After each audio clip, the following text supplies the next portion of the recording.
शिव सबसे बड़े योगी, पार्वती दिव्य माता, दोनों मिलकर विजडम और कंपैशन से दुनिया चलाते हैं। लेकिन बार बार वो कैलाश पर्वत से नीचे आते हैं, इंसान बनकर हमारे बीच रहते हैं, भक्ति, ह्यूमिलिटी और काइंडनेस की परीक्षा लेते हैं। आज हम ऐसी कहानियां सुनेंगे जब भगवान शिव और माता पार्वती डिस्गाइज्ड रूप में धरती पर आए और अपने भक्तों के असली दिल दिखाए। एक बार एक छोटे से गांव में एक गरीब लेकिन भक्त आदमी रहता था, जो रोज जो भी थोड़ा बहुत होता था उसे शिवजी को अर्पित करता था।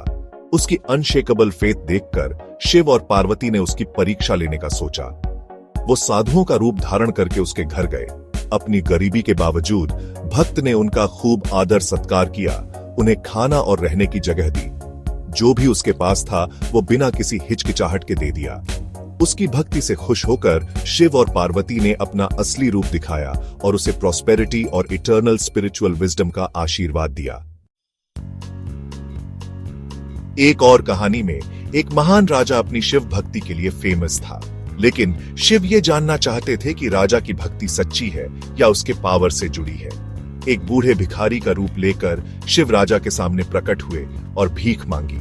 कमजोर आदमी को देखकर राजा सोच में पड़ गया, उसे धन देना चाहिए या उसे भगा देना चाहिए। लेकिन उसी समय माता पार्वती एक बूढ़ी महिला के रूप में उसके कान में बोली, एक सच्चा भक्त सभी में शिव को देखता है।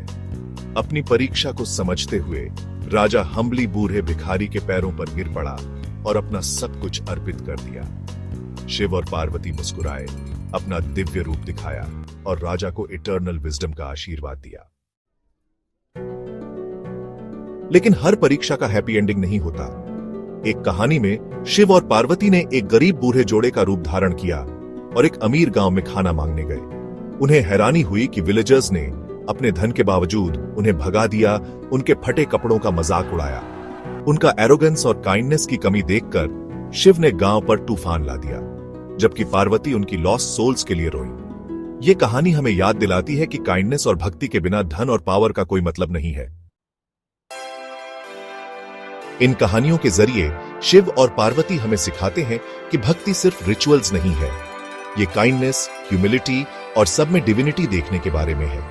सच्ची भक्ति इस बात में है कि हम दूसरों के साथ कैसा व्यवहार करते हैं, क्योंकि देवी देवता किसी भी रूप में कभी भी हमारे बीच आ सकते हैं।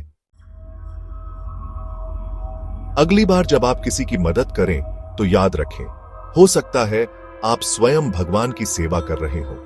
शिव और पार्वती हम पर नजर रखते हैं, ये देखने के लिए कि कौन धर्म का रास्ता ट्रूली समझता है।